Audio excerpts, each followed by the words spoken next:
Russian researchers in the late 1940s kept 5 people awake for 15 days, using an experimental gas-based stimulant. They were kept in a sealed environment to carefully monitor their oxygen intake so the gas didn't kill them, since it was toxic in high concentrations.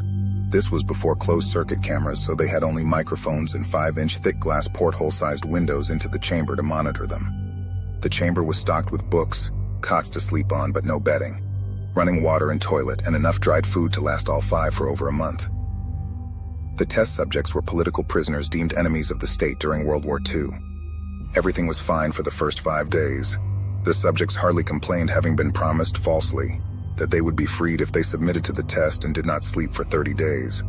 Their conversations and activities were monitored, and it was noted that they continued to talk about increasingly traumatic incidents in their past, and the general tone of their conversations took on a darker aspect after the 4-day mark. After 5 days, they started to complain about the circumstances and events that lead them to where they were, and started to demonstrate severe paranoia. They stopped talking to each other and began alternately whispering to the microphones and one-way mirrored portholes. Oddly, they all seemed to think they could win the trust of the experimenters by turning over their comrades, the other subjects in captivity with them. At first, the researchers suspected this was an effect of the gas itself. After 9 days, the first of them started screaming. He ran the length of the chamber, repeatedly yelling at the top of his lungs for 3 hours straight. He continued attempting to scream but was only able to produce occasional squeaks. The researchers postulated that he had physically torn his vocal cords. The most surprising thing about this behavior is how the other captives reacted to it, or rather didn't react to it. They continued whispering to the microphones until the second of the captives started to scream. The 2 non-screaming captives took the books apart, smeared page after page with their own feces, and pasted them calmly over the glass portholes. The screaming promptly stopped. So did the whispering to the microphones. After 3 more days passed, the researchers checked the microphones hourly to make sure they were working, since they thought it impossible that no sound could be coming with 5 people inside. The oxygen consumption in the chamber indicated that all 5 must still be alive. In fact, it was the amount of oxygen 5 people would consume at a very heavy level of strenuous exercise. On the morning of the 14th day, the researchers did something they said they would not do to get a reaction from the captives. They used the intercom inside the chamber, hoping to provoke any response from the captives they were afraid were either dead or vegetables. They announced, "We are opening the chamber to test the microphone. Step away from the door and lie flat on the floor or you will be shot. Compliance will earn one of you your immediate freedom." To their surprise, they heard a single phrase in a calm voice response: "We no longer want to be freed." Debate broke out among the researchers and the military forces funding the research. Unable to provoke any more response using the intercom, it was finally decided to open the chamber at midnight on the 15th day. The chamber was flushed of the stimulant gas and filled with fresh air, and immediately voices from the microphones began to object. 3 different voices began begging, as if pleading for the life of loved ones, to turn the gas back on. The chamber was opened and soldiers sent in to retrieve the test subjects. They began to scream louder than ever, and so did the soldiers when they saw what was inside. 4 of the 5 subjects were still alive, although no one could rightly call the state that any of them in life. The food rations past day 5 had not been so much as touched. There were chunks of meat from the dead test subjects' thighs and chest stuffed into the drain in the center of the chamber, blocking the drain and allowing 4 inches of water to accumulate on the floor. Precisely how much of the water on the floor was actually blood was never determined. All 4 surviving test subjects also had large portions of muscle and skin torn away from their bodies. The destruction of flesh and exposed bone on their fingertips indicated that the wounds were inflicted by hand, not with teeth, as the researchers initially thought. Closer examination of the position and angles of the wounds indicated that most, if not all of them, were self-inflicted. The abdominal organs below the ribcage of all 4 test subjects had been removed, while the heart, lungs, and diaphragm remained in place. The skin and most of the muscles attached to the ribs had been ripped off, exposing the lungs through the rib cage. All the blood vessels and organs remained intact. They had just been taken out and laid on the floor, fanning out around the eviscerated but still living bodies of the subjects. The digestive tract of all 4 could be seen to be working, digesting food. It quickly became apparent that what they were digesting was their own flesh that they had ripped off and eaten over the course of days. Most of the soldiers were Russian special operatives at the facility, but still many refused to return to the chamber to remove the test subjects. They continued to scream to be left in the chamber and alternately begged and demanded that the gas be turned back on, lest they fall asleep. To everyone's surprise, the test subjects put up a fierce fight in the process of being removed from the chamber. One of the Russian soldiers died from having his throat ripped out. Another was gravely injured by having his testicles ripped off and an artery in his leg severed by one of the subject's teeth. Another 5 of the soldiers lost their lives if you count ones that committed suicide in the weeks following the incident. In the struggle, one of the 4 living subjects had his spleen ruptured and he bled out almost immediately. The medical researchers attempted to sedate him, but this proved impossible. He was injected with more than 10 times the human dose of a morphine derivative and still fought like a cornered animal, breaking the ribs and arm of one doctor. When heart was seen to beat for a full 2 minutes after he had bled out to the point there was more air in his vascular system than blood. Even after it stopped, he continued to scream and flail for another 3 minutes, struggling to attack anyone in reach and just repeating the word more, over and over, weaker and weaker, until he finally fell silent. The surviving 3 test subjects were heavily restrained and moved to a medical facility. The 2 with intact vocal cords continuously begging for the gas, demanding to be kept awake.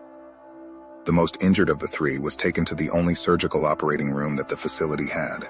In the process of preparing the subject to have his organs placed back within his body, it was found that he was effectively immune to the sedative they had given him to prepare him for the surgery. He fought furiously against his restraints when the anesthetic gas was brought out to put him under. He managed to tear most of the way through a 4-inch wide leather strap on one wrist, even though the weight of a 200-pound soldier was holding that wrist as well. It took only a little more anesthetic than normal to put him under, and the instant his eyelids fluttered and closed, his heart stopped. In the autopsy of the test subject that died on the operating table, it was found that his blood had tripled the normal level of oxygen. His muscles that were still attached to his skeleton were badly torn, and he had broken 9 bones in his struggle to not be subdued. Most of them were from the force his own muscles had exerted on them. The second survivor had been the first of the group of 5 to start screaming. His vocal cords destroyed, he was unable to beg or object to surgery, and he only reacted by shaking his head violently in disapproval when the anesthetic gas was brought near him. He shook his head yes when someone suggested reluctantly they try the surgery without anesthetic, and did not react for the entire 6-hour procedure of replacing his abdominal organs and attempting to cover them with what remained of his skin. The surgeon presiding stated repeatedly that it should be medically possible for the patient to still be alive. One terrified nurse assisting the surgery stated that she had seen the patient's mouth curl into a smile several times, whenever his eyes met hers. When the surgery ended, the subject looked at the surgeon and began to wheeze loudly, attempting to talk while struggling. Assuming this must be something of drastic importance, the surgeon had a pen and pad fetched so the patient could write his message. It was simple. Keep cutting. The other 2 test subjects were given the same surgery, both without anesthetic as well.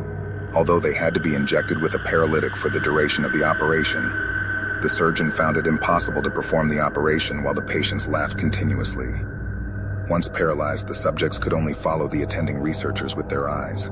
The paralytic cleared their system in an abnormally short period of time, and they were soon trying to escape their bonds.